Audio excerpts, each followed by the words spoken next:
क्योंकि भगवान इस संसार में जो कुछ भी इस मनुष्य जीवन के लिए उपदेश दिए हैं, संदेश दिए हैं, जो कुछ भी दिए हैं, वो किसी अमीर के लिए नहीं दिए हैं, वो किसी गरीब के लिए नहीं दिए हैं, वो किसी स्त्री के लिए नहीं दिए, वो किसी पुरुष के लिए नहीं दिए, वो किसी बच्चे के लिए नहीं दिए, वो जीव मात्र के लिए दिए हैं। जीव मात्र के लिए उनका उपदेश है। और हमें कभी ऐसा नहीं सोचना चाहिए कि हम अमीर हैं तो हमें नहीं करना चाहिए, या गरीब सोचे कि हम गरीब हैं तो हमें नहीं करना चाहिए, या हम पढ़े लिखे हैं तो हमें नहीं करना चाहिए, या जो अनपढ़ हैं वो सोचे कि नहीं हम तो पढ़े ही लिखे नहीं हैं तो हम क्या भजन करेंगे। ये जो भगवान का उपदेश है, जो भगवान का संदेश है, ये भगवान का संदेश प्रत्येक जीव मात्र के लिए लाभकारी है। प्रत्येक जीव मात्र के लिए, वो जीव चाहे जैसा भी हो, वो चाहे जिस शरीर में हो, चाहे जिस शरीर में हो, यह श्रीमद् भगवद गीता का ज्ञान प्रत्येक जीव के लिए लाभकारी है, प्रत्येक जीव के लिए लाभकारी है। इसलिए इस ज्ञान को प्रत्येक जीव को धारण करना चाहिए, प्रत्येक जीव को धारण करना चाहिए। और इस ज्ञान को धारण करने के बाद ही व्यक्ति की धारणा बदल जाती है। जब तक हम इस श्रीमद् भगवद गीता के ज्ञान को नहीं श्रवण करेंगे, नहीं धारण करेंगे, तब तक हमारी धारणा बदलने वाली नहीं है। कौन सी धारणा? जो जन्मजात धारणा हम लोगों की चली आ रही है, वो धारणा हम लोगों की नहीं बदल पाएगी। जो जन्मजात से हम लोग जिस क्रिया में संलिप्त होते आए हैं, हम उसी क्रिया में संलिप्त हमेशा रह जाएंगे, सतत हम वही करते रह जाएंगे।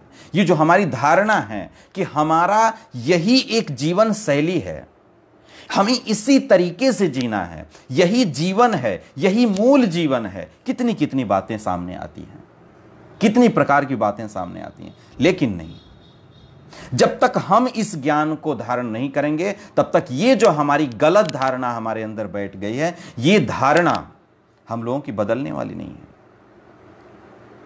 क्योंकि जब कोई व्यक्ति धारण करता है ज्ञान को, श्रीमद् भगवत गीता के ज्ञान को धारण करता है, भगवान के उपदेश को धारण करता है, भगवान के संदेश को ग्रहण करता है, तभी उसके अंदर एक एनर्जी आती है।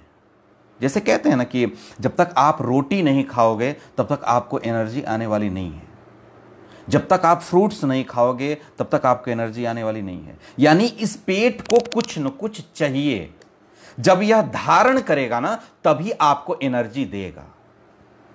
पेट का काम ही है, जो हमारे अंदर स्टमक है, जो पेट है, उसका काम ही है अन्न को लेना और उसमें से एनर्जी निकाल करके देना। अगर एनर्जी को हमें पाना है तो हमें धारण करना पड़ेगा, यानी ग्रहण करना पड़ेगा। कुछ न कुछ अन्न, फ्रूट्स, फल, जो कुछ भी आपके पास है वो आपको खाना पड़ेगा, तभी आपको एनर्जी मिलेगी। वैसे ही इस जीवन में, इस मनुष्य जीवन में, हमें जब तक गीता को हम लोग धारण नहीं करेंगे, गीता के ज्ञान को ग्रहण नहीं करेंगे, तब तक हम लोगों को एनर्जी नहीं मिलेगी। कौन सी एनर्जी? हमारे धारणा को बदलने वाली जो एनर्जी है। क्योंकि हमारे धारणा को बदलने के लिए भी एक पॉजिटिव एनर्जी चाहिए होता है। कहते हैं ना, कभी कभी कुछ लोग कहते हैं हमारे आसपास बहुत निगेटिविटी है इसलिए हम भजन नहीं कर पाते हैं। तो वो जो एक प्रकार की एनर्जी आपके ऊपर अटैक कर रही है, उस एनर्जी से बचने के लिए एंटी एनर्जी होना अति आवश्यक है, आपके पास होना आवश्यक है। इसलिए हमें एक पॉजिटिव एनर्जी चाहिए, और वो पॉजिटिव एनर्जी हमें ग्रंथों के श्रवण से मिलती है, भगवान के संदेशों को श्रवण करके मिलती है। लीला कथा रस निसेवण मंत्रेण पुंसो भवेद विविध दुख दवार्दितस्य।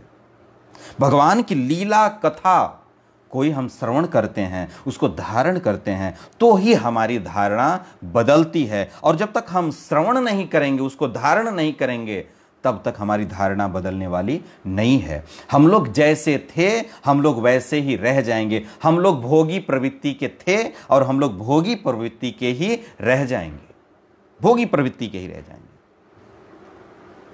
हम लोग उसी संसार में डूबे हैं, वही करना है हम लोगों को, जैसे पूरी दुनिया करती आ रही हमको वही करना है।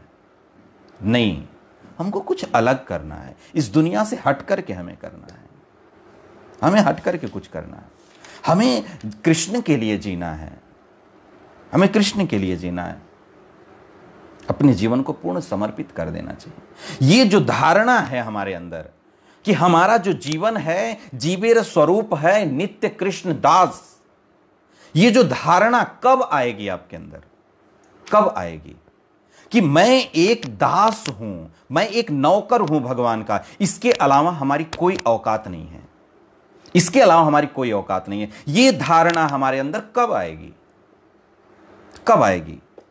ये जो पॉजिटिव एनर्जी है कि हम ऐसा कर सकते हैं, वो कब आएगी आपके अंदर?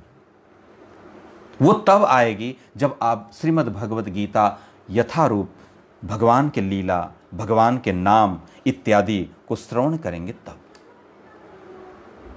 तो जब आप धारण करेंगे तभी आपकी धारणा बदल सकती है, अन्यथा ये जो हमारे जन्म जन्मांतर की जो धारणा है ये बदलने वाली नहीं है किसी भी कंडीशन में, किसी भी कंडीशन में नहीं।